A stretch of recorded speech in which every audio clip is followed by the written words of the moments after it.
Klik dulu tombol subscribe, jangan lupa nyalakan loncengnya supaya gak ketinggalan updatean selanjutnya.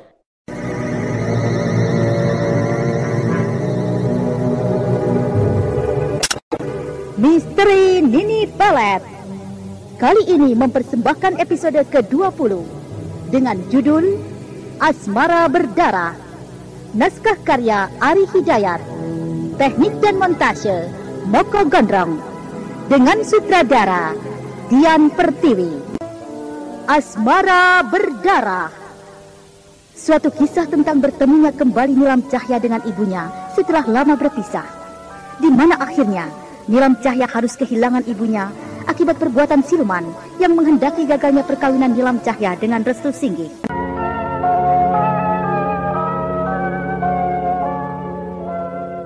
Dalam seri yang ke-18 ini didukung oleh Bambang Jeger sebagai Restu Singgih, Hana Pertiwi sebagai Nilam Cahya, Novia Mandagi sebagai Nyai Imas, Herman sebagai Ano Mukti, Indrawati sebagai Bibi Sarbini, dan Sunario sebagai Amang Ula. Pengantar cerita Eli Kusuma. Selamat mendengarkan. Ano Mukti melarikan kudanya dengan cepat sekali. Wajahnya kelihatan menahan perasaan kecewanya setelah bertemu dengan Endang Laras, ibu Nilam Cahya. Ano Mukti merasa kata-katanya tidak lagi digubris Endang Laras, kakak iparnya, ketika ia meminta agar rencana perkawinan Nilam Cahya dengan Restu Singgih dibatalkan, karena Nilam Cahya sudah dijodohkan dengan bujangga anak Ano Mukti. Ano Mukti melarikan kudanya menuju ke pondok Nilam Cahya.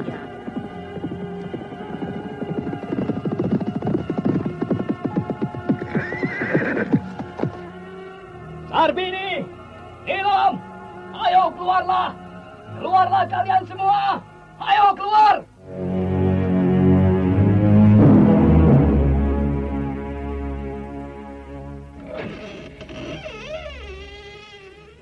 Paman Ano Mukti? Diakah pamanmu? Iya, dia Paman Ano Mukti, ayah pujangga. Kami kira siapa? Ayo Kakang Anom, mari masuk. Tidak perlu. Aku datang hanya ingin mengatakan sesuatu pada kalian. Kakang Ano Mukti, aku tidak mengerti. Sikapmu kelihatan agak lain. Kau sepertinya sedang marah pada kami. Aku lihat pandanganmu tidak menyenangkan begitu. Bagus kalau kau tahu, Sarbini. Aku memang tidak sabaran ingin menyampaikannya pada kalian. Nah, dengarlah oleh kalian baik-baik. Terutama kau anak muda. Aku tahu kau pasti calon suami Nilam. Ketahuilah, aku ini pamannya. Aku tidak setuju perkawinan kalian yang segera dilaksanakan. Aku minta, batalkan semua itu. Maaf, Paman. Nampaknya Paman belum puas dengan percakapan kita tempo hari. Bukankah aku sudah katakan pada Paman, aku tidak bisa merubah rencanaku, apalagi membatalkannya.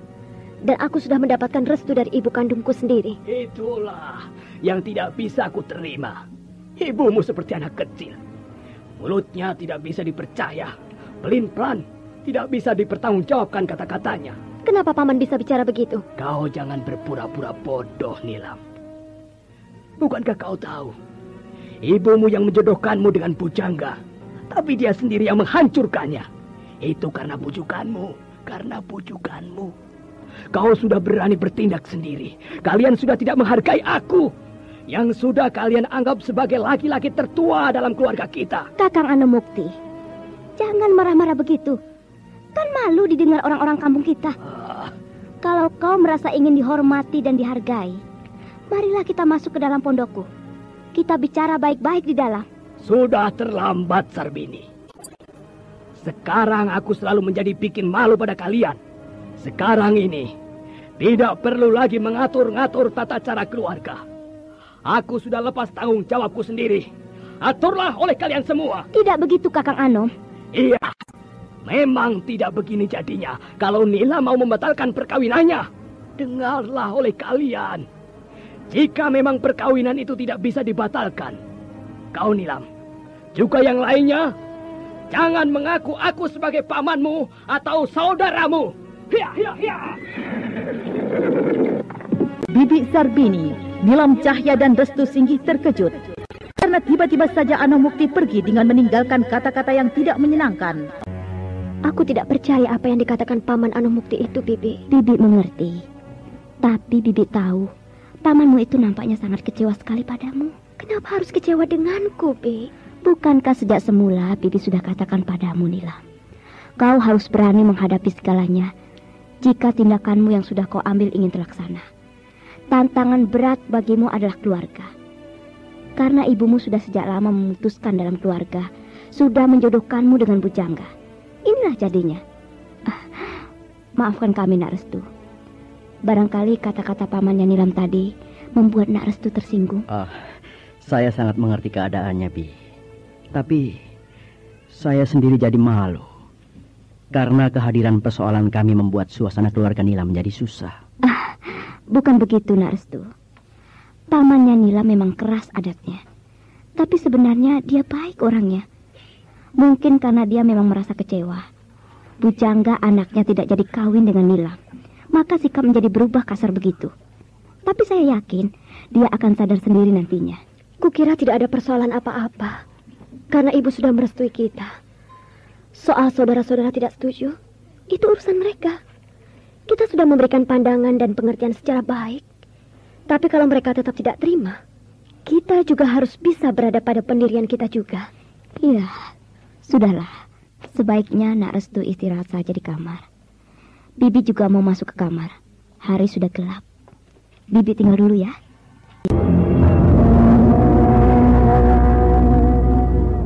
Sementara itu Anomukti terus melarikan kudanya dengan cepat menembus kegelapan malam. Tak lama kemudian, dia sudah sampai di halaman rumah Nyai Imas. Nyai Imas! Nyai Imas!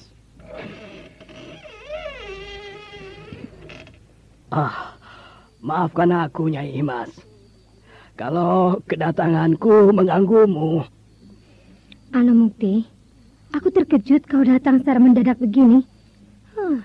Datanya ada persoalan penting sekali. Begitulah, Nyai. Ayo, masuklah. Jangan merepotkan, Nyai. Kau kan jarang kemari. Meskipun aku kakak iparmu sendiri. Ayo, silakan diminum airnya. Terima kasih, Nyai.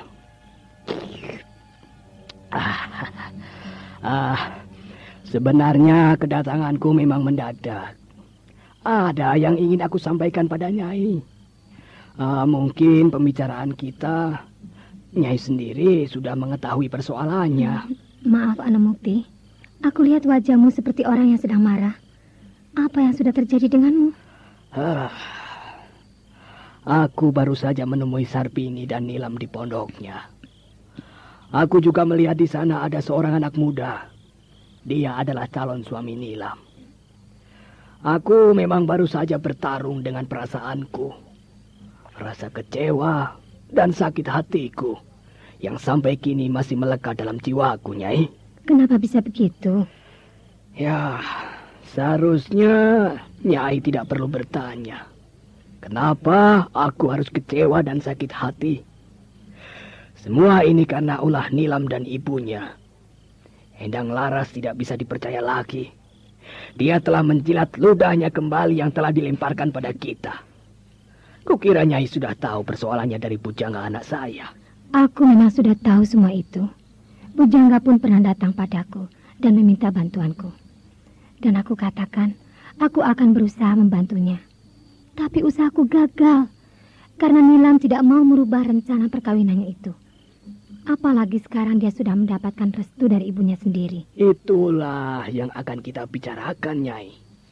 Bukankah kau pun dulu pernah ikut sepakat dalam keputusan perjodohan Bujangga dan Nilam? Nah, sekarang kita dengar begini jadinya. Nyai, aku ini ingin minta pendapatmu. Bagaimana menurut Nyai Imas sekarang ini? Kukira nasihat ataupun kata-kata tidak akan mempan lagi.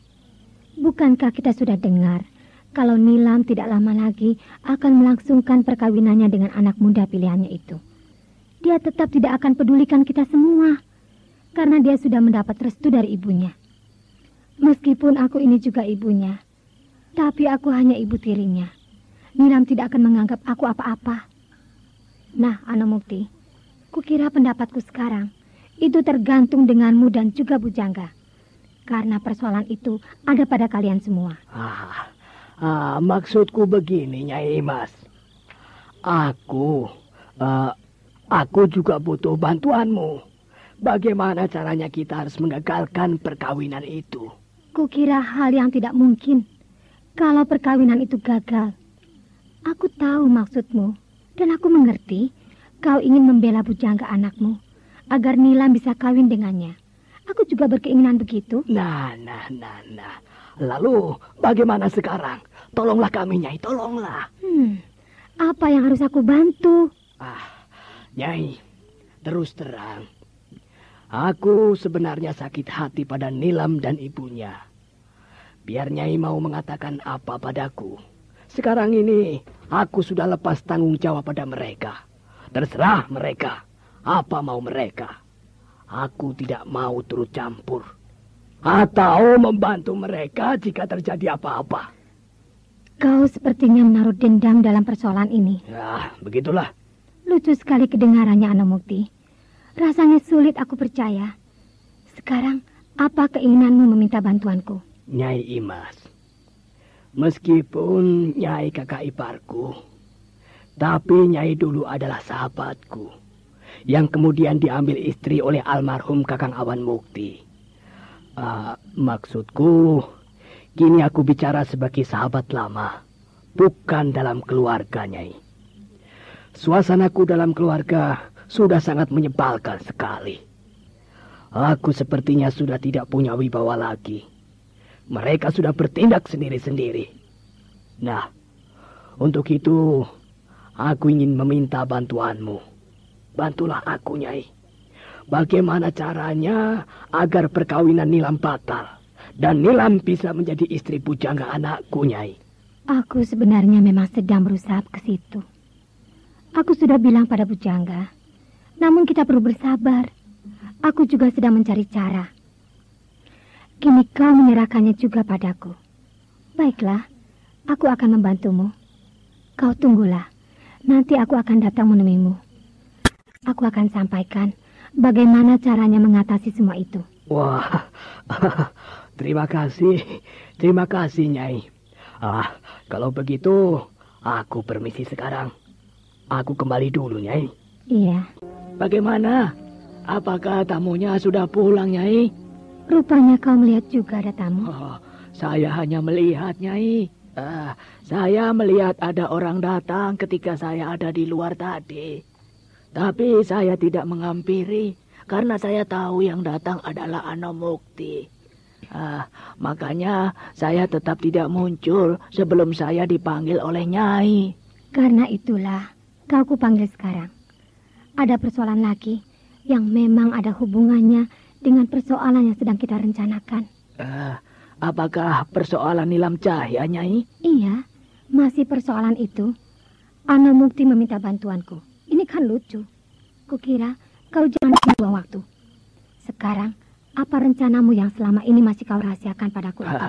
Sabar, Nyai. Apakah memang Anomukti sungguh-sungguh meminta bantuan kepada Nyai? Dia memang meminta bantuanku agar aku bisa menolong Bujangga anaknya untuk bisa kawin dengan Nilam dan menggagalkan perkawinan Nilam itu. Anomukti sepertinya dendam pada Nilam dan ibunya. Inilah kesempatan yang sedang kita tunggu, Nyai. Nyai ingin hidup tenang, bisa memiliki seluruh warisan peninggalan suami Nyai. Nah, disinilah kesempatannya, Nyai. Memang itulah yang aku inginkan. Nah, sekarang dengar baik-baik ya, Nyai. Kalau memang Nyai ingin terlaksana semua keinginan Nyai, nah, maka Nyai harus berani bertindak kejam. Maksudmu bagaimana? Oh, aku akan laksanakan apa saja yang kau rencanakan itu. Ini satu-satunya cara, Nyai. Sifatnya rahasia dan sangat rahasia sekali. Besok malam Nyai Imas harus ikut saya. Kita mau kemana, Amang Ular? Nyai akan tahu sendiri. Besok malam kita akan pergi. Malam itu Nyai Imas tidak bisa tidur. Memikirkan apa yang baru saja dikatakan Amang Ula pembantu kepercayaannya, bahwa besok malam Amang Ula akan mengajak Nyai Imas pergi ke suatu tempat yang masih dirahasiakan. Anda sedang mendengarkan Ravanda Channel. Kita mau pergi kemana sebenarnya? Ikuti saja saya, Nyai. Nanti Nyai akan tahu sendiri. Amang Ula, bukankah jalan ini akan menuju ke tepi hutan? Iya memang. Kita memang akan menuju ke hutan jati, Nyai. Lalu mau apa kita ke hutan jati itu? Kita akan menemui seseorang, Nyai. Tapi bukan di hutan jati itu tempatnya. Siapa orang itu? Dia seorang yang sudah cukup tua. Nyai belum kenal, tapi nanti Nyai akan kenal dengannya. Bagaimanakah kisah selanjutnya? Nah, saudara pendengar, ikutilah lanjutan serial Misteri Nini Pelet yang dipersembahkan oleh PT dan Pos Laboratoris Indonesia di radio kesayangan Anda. Sampai jumpa.